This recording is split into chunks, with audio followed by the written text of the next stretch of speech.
Good morning, my fellow Americans, and good morning to the rest of the world. I'm going to be trying out this new type of videos where I record while I'm driving. So I want to give the community an update on what has happened in 2022 for me because it has been a busy month, a busy year, a crazy year so far. Tomorrow is the end of the month. It's the end of February. And like I said, a lot of things have happened, so I want to give you guys an update on everything. So at the end of 2021, I bought the Stepdeck trailer, which I'm driving right now. And that was a great purchase. I love it. I'm able to do both heavier vehicles and heavy freight.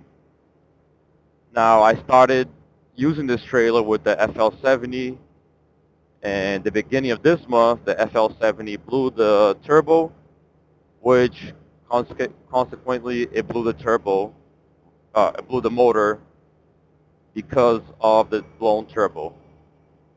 So when that happened, I was loaded. I was in DC. I had to figure out something quick because my bills are very high. Hopefully my wife is not upset with me sharing this with you guys, but our bills are 12,000 a month. You know, trucking insurance, um, our mortgage, our rent, car payment, car insurance, everything that we cannot change. So that doesn't include food. That doesn't include trucking repairs, diesel, nothing like that. None of the things that are variables, right? So, anyways, I had to get back to work, get back to the grind, and you guys know how I am. Anytime something goes wrong, I'm on it. I'm quick. I make it happen. The quickest way to fix a truck with a blown motor is to, yes, you guessed it, buy a new truck. So unfortunately, I had to go out and buy a new truck and be quick with it too. Right now is not the best time to buy a truck, but your boy does not give up. So I was on it every second of the day. I'm pressing the refresh button literally every minute. It was driving me nuts because nothing would refresh, like nothing would change. And I'm thinking, why am I pressing refresh button? Nothing's gonna change.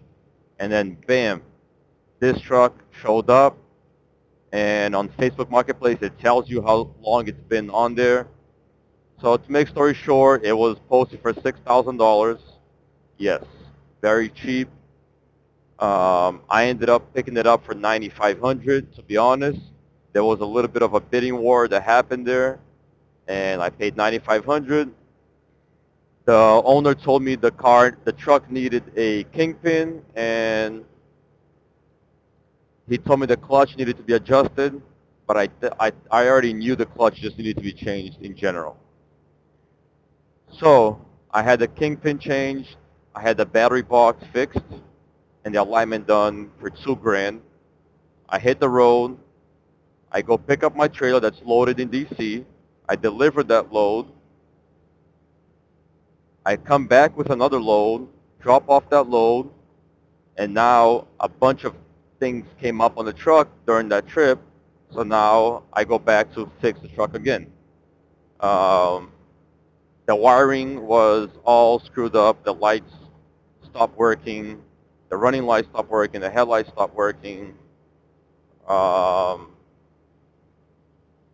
the window wouldn't open and close on the driver's side.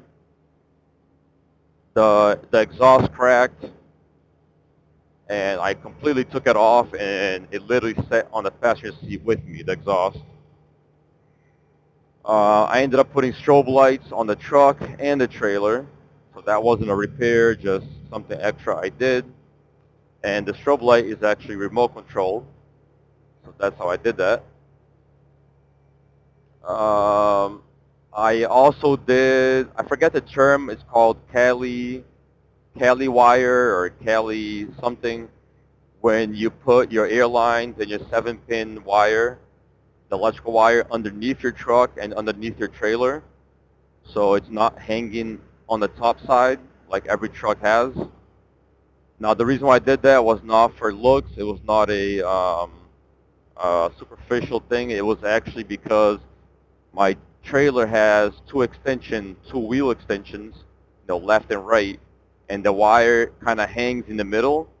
So when you jackknife, the wire will get stuck, the airline will get stuck, and on my way back, that actually did happen. So I cracked the airline. I had to fix that, and that's why I put the airlines underneath the truck and trailer. I think it might be called Cali hookups. That's, that might be the term. Anyways, I did that. Um, oh, the fifth wheel slide had to be extended back more. It had to be moved back because I need more space between the sleeper and the trailer because I have that extension. It's a 3-foot factory extension, and the vehicles, they sit on top of that extension, and I need a lot of space in between there. My FL70 had a stretch frame, so that made it easy, and I didn't have to do anything with that. All the repairs that I'm talking about that I did on the second time was 7,500. The first repairs were 2,000, so in total was 9,500. And the only thing that was not done, which you guys might hear once in a while, is my clutch. So my clutch is slipping once in a while, and my windshield is cracked.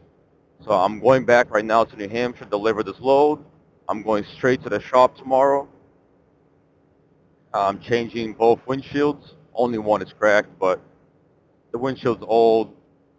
It has like that blue tint from it being an old windshield. But anyways, that's gonna come out to about $3,000. My air dryer broke on this trip up, which I don't know if you guys can hear it because I do have the noise canceling microphone. Anyways, I should spend about 3,000, 3,200 plus the what I already spent, which was the 2,000, the 75, 95 plus the 3. So about 13,000 total, right? 12,500 change, so call it 13. So I'm spending 13,000 fixing this new truck, the International Eagle, and I bought it for 95, so that's 22,500. So it's good for you guys to see what happens and see why, you can't do cheap freight. And it's not that I bought the wrong truck, guys, just so you guys understand. Any truck that you buy, you got to fix it. You got to change things. You got to make it your own, right? I could have bought $100,000 Peterbilt, and I would have still had to change, the Cali hookups. I still would have had to extend the fifth wheel, put the strobes on. So again, sometimes in trucking you're gonna spend money, but that's why you can't run cheap loads. I tell you guys this all the time. So 22,500 this month so far on this truck. The FL70, I spent 4,000 fixing the turbo, so that's 26,000, and that does not include paying the insurance, diesel expense, my personal expenses. So this has been a very, very tough month for me, a tough beginning of the year, to be honest, as the year just started. But I'm looking forward to March. I think March is going to be a good month. I'm going to be working extremely hard. I am most likely going to be running team driving in March. I'm going to try that out. I've never done that. We'll see how that works. It is a temporary thing. I'm not going to give you guys too much info on that. But possibly the next video, you guys might see a little bit of that team driving. Maybe the next video or the following video. I'm not sure yet, because it might begin in 2 weeks. But yeah, guys, so that's the updates. I wanted to kind of keep you guys informed, and I figured that making these type of videos might help you guys get a couple updates. I did clean out the truck, but I do want to clean it a little bit more. I want to take out the carpeting from the truck. I might do a wood flooring on it. I don't know. Not wood flooring, sorry, like a wood look-alike. So like a vinyl, one of those really high-end like vinyl flooring. They're really thick. A lot of people are using those in the kitchens nowadays. I actually put that in my motorhome. They're really nice quality. I think it's called Life Proof. It's a lifetime warranty with vinyl flooring. Really nice. So I might do that here. Not sure. But that's what's going on for 2022 so far. And the only thing I'm really doing to this truck after this is I want to do the aluminum wheels. I'm not going to be doing those stacks. They cost way too much money. I'm not doing a drop bumper. Too much money. I don't I don't like to pretty up the truck. It's a work truck. It's made to make money. I like having it running 100% rather than looking cool. Like I'd rather buy some new seats, more comfortable seats, than go buy, a nice bumper for the truck. So aluminum wheels, and there was one other thing I was going to do. If I remember, I'll mention it. Can't remember right this second. But yeah, guys, and make sure you guys are liking these videos and sharing them. I think sharing is the most important part for the algorithm um, for helping the channel grow. So, share it to the Hotshot community, share it to your trucking guys. I did come from Hotshot, but now I am running the big trucks. But it's good for even the Hotshot community to see why I went to the big truck, and these type of videos will help you understand why I went, help you understand the cost of being inside of a big truck. If I could go back to Hotshot, I would not go back. So it's a lot safer, a lot more power, a lot stronger. The parts last a lot longer, so a clutch is going to last double the time of a Hotshot. The tires are going to last double the length of a Hotshot. Like I haven't had tire issues since I got in a semi truck, which has been a year and a half. So I haven't had one blowout. Um, and this trailer, I did not change all the tires yet, which I do like changing all the tires and making sure that they're new. They're not like old tires. So I do want to do that on this truck, on this trailer, which I haven't done yet. So I did have one blowout on this trailer, and it's because the tires weren't new. So they weren't below the legal threshold, guys. They were not below.